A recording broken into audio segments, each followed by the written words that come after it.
जादूपुर नामक गांव में मोहिनी का परिवार रहता है। एक दिन वो अपने बेटे शुभम और बेटी नव्या के साथ घर में बैठकर खाना खा रही थी कि तभी शुभम ने कहा, माँ, हमारी समर वेकेशन हो गई है, अब तो आप चलिए।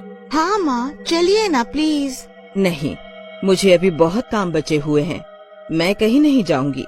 चलिए ना माँ। एक साल में स्कूल से छुट्टी मिलती है, फिर भी आप जा नहीं रही हो। छुट्टी तुम्हें मिलती है, लेकिन मुझे इस घर से छुट्टी नहीं मिलती है। ठीक है माँ, हम आज शाम को नानी के घर चलते हैं, कल सुबह वापस आ जाएंगे। वैसे भी तुम दोनों मेरी बात मानने वाले नहीं हो, इसीलिए मैं तुम्हारे साथ चल रही हूँ। हम नानी के घर जाएंगे और खूब मस्ती करेंगे। ठीक है, अब जल्दी से तैयार हो जाओ, वरना पहुँचते पहुँचते रात हो जाएगी। शुभम और नव्या नानी के घर जाने के लिए तैयार हो गए। मोहिनी दोनों के साथ बस स्टैंड गई और खौफपुर गांव जाने वाली बस में बैठ गई। पूरी बस सवारियों से भरी हुई थी। खौफपुर पहुंचने से पहले ही कुछ घंटों में रात हो गई। बस एक सुनसान सड़क पर चल रही थी। अचानक ही बस का एक शीशा टूट गया और बहुत जोर से आवाज आई। सभी ने हैरानी से देखा, बस के अंदर बहुत तेज तेज हवा आने लगी। हवा के अंदर एक अजीब सा शोर था जो सभी को डरा रहा था। माँ, मुझे बहुत डर लग रहा है। क्यों मेरे बच्चे, इसमें डरने वाली बात क्या है? तेज हवा के कारण शीशा टूट गया है। माँ, ये अजीब सी आवाज भी आ रही है, इसलिए मुझे डर लग रहा है। तुम आंखें बंद करके सो जाओ, मैं हूँ ना, यहाँ कोई डर नहीं है। ठीक है माँ, मैं आंखें बंद करके सो जाती हूँ। शुभम और नव्या दोनों ने आंखें बंद कर ली, लेकिन उनके मन में डर अभी भी बैठा हुआ था। डरावने और अंधेरे से भरे खतरनाक रास्ते को देखकर मोहिनी के भी मन में भय बैठा हुआ था। हवा के साथ डरावनी आवाजें आ रही थी। मुझे बच्चों की जिद नहीं माननी चाहिए थी। ये रास्ता बहुत खराब है, मुझे इस पर डर लग रहा है। हे ईश्वर, हमारी रक्षा करो और ठीक से घर भेज दो। न जाने ये भूतिया रास्ता अभी कितना लंबा और बचा है। मोहिनी मन में ये सब सोच ही रही थी कि तभी बस इधर से उधर भागने लगी। बस सड़क पर लहर रही थी। बस में बैठी सभी सवारियों की चीखें निकलने लगी। सभी ड्राइवर से ठीक से चलाने के लिए कहने लगे। तभी ड्राइवर अपनी सीट से ऊपर उठ गया, जिसको देखकर सभी के होश उड़ गए। नहीं नहीं, हम मर जाएंगे, हमें बचाओ बचाओ, हम मर जाएंगे, आप बस ठीक से चलाइए, प्लीज प्लीज प्लीज। ड्राइवर साहब, बस चलाइए, हमारी इतनी सारी जान की जिम्मेदारी आपके ऊपर है। आज कोई नहीं बचेगा, आज मैं किसी को भी जीवित नहीं छोड़ूंगा। आज इस बस में एक भी आदमी जीवित नहीं बचेगा। आपकी हम सबसे क्या दुश्मनी है? प्लीज आप बस चलाइए, वरना हमारे साथ आप भी मारे जाएंगे। मौत और मुझे शायद तुम लोगों ने मुझे अभी पहचाना नहीं है, इसलिए मुझे मौत से डरा रहे हो। कौन है आप और निर्दोष व मासूम लोगों से क्या चाहते हो? हमें जाने दो, बस रोक दो। हमारे छोटे छोटे बच्चों की जान को खतरे में मत डालिए। खतरा तुम्हारे सामने खड़ा है और खतरे की बात कर रहे हो। बस अभी भी सड़क पर लहराते हुए चल रही थी। वो इधर से उधर भाग रही थी। तभी ड्राइवर ने अपने लंबे दांत बाहर निकाले और चेहरा बदल लिया। उसकी आंखों से खून आ रहा था। ये देखकर पूरी बस एक साथ चिल्लाने लगती है।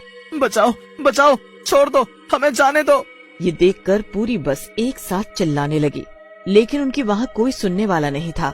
तभी बस एक पेड़ से टकरा गई। बहुत सारे लोगों को चोट लग गई और खून बहने लगा। ये भूतिया रास्ता है और इस पर सिर्फ मेरा अधिकार है। यहाँ जो भी आएगा ऐसे ही रोएगा, चीखेगा, चिल्लाएगा और अंत में मेरे हाथों से मारा जाएगा। मुझे खून पसंद है, मैं सभी का खून पी जाऊंगा। मोहिनी और उसके बच्चों को भी चोट आई। अगर मुझे पता होता कि ये भूतिया रास्ता है तो मैं यहाँ कभी नहीं आती। सभी लोग बस से बाहर भागने लगे, लेकिन भूत ने उन्हें रोका नहीं, बल्कि जोर जोर से हंसता रहा। सभी लोग चोट लगने के बाद भी तेज दौड़ने की कोशिश कर रहे थे। तभी उनके चारों ओर बहुत सारी चुड़ैलें आ गई। सभी बहुत डरावनी थी, जिसके बाद सभी लोग बेहोश होकर वहीं सड़क पर गिर गए। तभी वहाँ एक साधु महाराज हाथ में आग की मशाल लिए हुए आए। वो कुछ मंत्रों का उच्चारण कर रहे थे, जिसके बाद सभी भूत और चुड़ैल वहाँ से भागने लगे। पीछे से साधु महाराज के कुछ शिष्य भी दवाई लेकर आए। जल्द से जल्द सभी के मुंह पर पानी की छींटे मारो और सभी के घाव पर दवाई लगाओ। गुरुदेव, हम इन सभी को कुटिया में ले चले क्या? क्योंकि ये भूतिया रास्ता है, कभी सभी फिर से आ जाएं?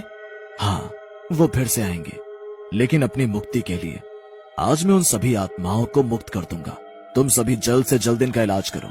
साधु महाराज के शिष्य सभी घायल लोगों की सेवा में लग गए, जबकि साधु महाराज ने वहाँ हवन कुंड बनाया और हवन करने लगे। साधु महाराज पिछले 1 घंटे से हवन कर रहे थे। सभी को होश आने लगा। साधु महाराज ने कुछ बोतलें खोल कर रख दी। सभी लोग साधु महाराज को हैरानी से देख रहे थे। साधु महाराज, आपने हमारी जान बचाई, इसके लिए हम सदैव आपके आभारी रहेंगे। अब दोबारा कभी इस रास्ते पर नहीं आएंगे। मैं आज इस भूतिया रास्ते से भूतों को समाप्त कर दूंगा और फिर यह रास्ता भी अच्छा हो जाएगा। महाराज, ये रास्ता भूतिया रास्ता कैसे बना? वर्षों पहले यहाँ कुछ बदमाशों ने एक अकेले आदमी को लूट लिया था और फिर उसको मार दिया था। तब से वो आदमी भूत बनकर यहाँ लोगों को मार रहा है। उसने यहाँ बहुत लोगों को मार दिया और इसलिए यहाँ बहुत सारे भूत और चुड़ैल हो गए।